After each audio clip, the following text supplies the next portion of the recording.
ચાલો આજે આપણે વિષય ગણિત ધોરણ 10 અને એમાં ચેપ્ટર નંબર 2 બહુપદીઓ એમાં સ્વાધ્યાય 2.2 જે છે એનો દાખલા નંબર 2 એનો આપણે પહેલો દાખલો જોયો તો આજે આપણે એનો બીજો દાખલો જોઈશું. રકમ શું હતી તો કે જે આપણને આ આંકડા આપેલા છે એ અનુક્રમે દ્વિઘાત બહુપદીના શૂન્યનો સરવાળો અને શૂન્યનો ગુણાકાર, એટલે કે અનુક્રમે છે એટલે સરવાળો છે ને શૂન્યનો સરવાળો એ છે વર્ગમૂળ 2 અને શૂન્યનો ગુણાકાર છે એ છે 1/3. હવે આના ઉપરથી આપણે બહુપદી મેળવવાની છે. પહેલા આપણે શું કરતા હતા, બહુપદીમાંથી શૂન્ય મેળવતા હતા ને. હવે આપણને શૂન્ય જે છે એનો શૂન્યનો સરવાળો અને શૂન્યનો ગુણાકાર આપી દીધો. હવે એના ઉપરથી આપણે આગળ પ્રોસેસ કરતા કરતા આગળ દાખલો કરતા કરતા આપણે દ્વિઘાત બહુપદી મેળવવાની છે. તો પહેલા તો આપણે શું કરશું તો કે શૂન્યનો સરવાળો કે જે આપ્યો છે વર્ગમૂળ 2, તેથી શૂન્યનો સરવાળો કેટલો આપ્યો છે વર્ગમૂળ 2. હવે સરવાળાનું સૂત્ર આપણે બધાને હવે ખ્યાલ છે -b/a, એટલે સરવાળાનું સૂત્ર મૂક્યું બરાબર વર્ગમૂળ 2 એટલે કે વર્ગમૂળ 2/1. વર્ગમૂળ 2 ને આપણે વર્ગમૂળ 2/1 લખી શકીશું. હવે શું કરવાનું તો -b એમને વર્ગમૂળ 2 ક્યાં લેશું આપણે નીચે, -b ની નીચે, અને a છે એને વર્ગમૂળ 2 ની જગ્યાએ જવા દો અને છેદમાં 1 બરાબર આપણે લેશું કે. આ ખાસ સ્ટેપ યાદ રાખજો. શું કર્યું, વર્ગમૂળ 2 અહીંયા અને a અહીંયા, જો બાકી કાંઈ ફેરફાર નથી. -b અને 1 પોતાના સ્થાને યથાવત જ છે અને એના બરાબર શું લખી નાખવાનું કે. હવે આના બરાબર આપણે શું લખી શકીએ કે, તેથી -b/વર્ગમૂળ 2 બરાબર કે, અને આના બરાબર કે એટલે કે a/1 બરાબર કે. હવે આપણે -b ને કરતા બનાવીએ તો શું થાય, -b બરાબર વર્ગમૂળ 2 ગુણ્યા કે એટલે કે વર્ગમૂળ 2 કે, અને b છે એને પ્લસ કરીએ એટલે કે માઇનસ ની નિશાની આપણે આને દઈ દઈએ તો થાય વર્ગમૂળ 2 કે. આ મને મળી ગયો b. તથા આ બાજુથી આપણે a ને કરતા બનાવીએ તો a બરાબર 1 કોના ગુણાકારમાં જશે k ના, તો k ગુણ્યા 1 એટલે શું થશે k, એટલે એ પણ મને મળી ગયો કે.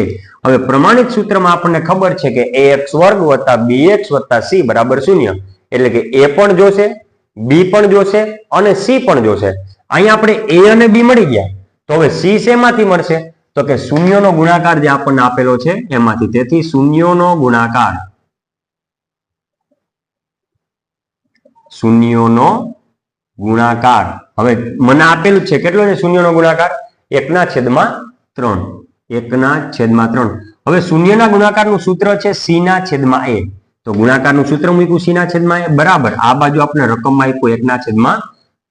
હવે મારે c જોઈએ છે તો c ને કરતા બનાવો તો a છે 1 ના ગુણાકારમાં જાય તો a એકુ a અને છેદમાં શું રહેશે 3.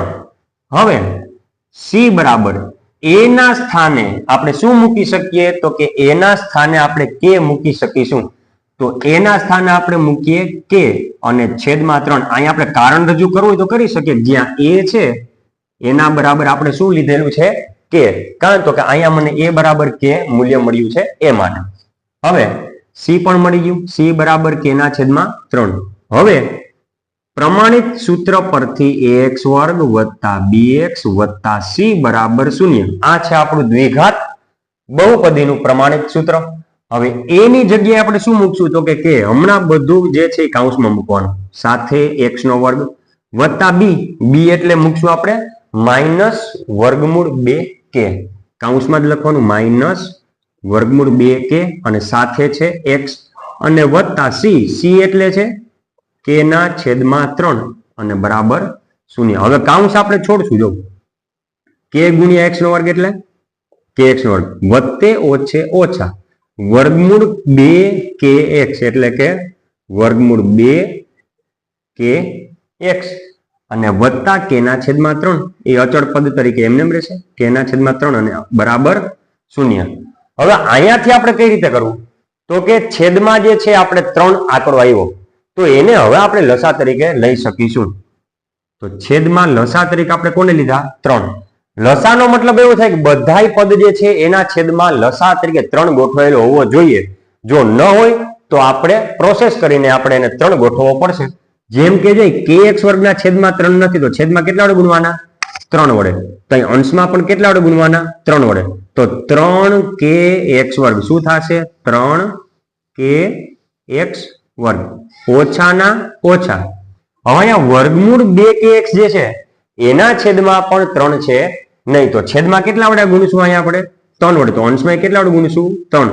તો 3 વર્ગમૂળ 2kx કેટલા થાય? 3 વર્ગમૂળ 2kx. અહીંયા આવી ભૂલ ન કરે 3 2 6. કેમ કે આ 3 જે છે અને આ 2 જે છે એ બે અલગ પરિસ્થિતિમાં છે. 3 છે એમાં વર્ગમૂળ નથી, 2 માં વર્ગમૂળ છે, એટલે 3 2 6 કરીને ભૂલ કરતા નહીં. વત્તા k ના છેદમાં 3 છે તો કે ગોઠવાયેલો જ છે, તો પછી આપણે k જે છે એની કઈ પ્રોસેસ કરશું નહીં, k એમને એમ રાખશું અને બરાબર 0. હવે તમે જોવા જાવ તો 0 જે છે એની સાથે કોણ ગુણાશે? 3. એટલે કે 3 kx નો વર્ગ ઓછા 3 વર્ગમૂળ 2kx વત્તા k બરાબર 0 ના ગુણાકારમાં કોણ આવશે? 3.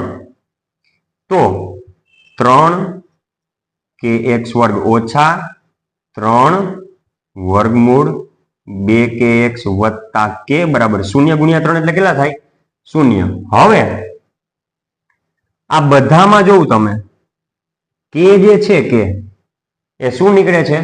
સામાન્ય. તો જો આપણે k ને સામાન્ય લઈએ તો k ને સામાન્ય લીધું અહીં શું લીધું? 3 ગુણ્યા x નો વર્ગ એટલે કે 3x નો વર્ગ ઓછા અહીંયા k છે એ કોમન નીકળી ગયો તો વધ્યું 3 વર્ગમૂળ 2x, 3 વર્ગમૂળ 2x અને વત્તા k આખે આખો કોમન નીકળી ગયો તો કાંઈ ન હોય તો એક તો વધશે જ બરાબર 0.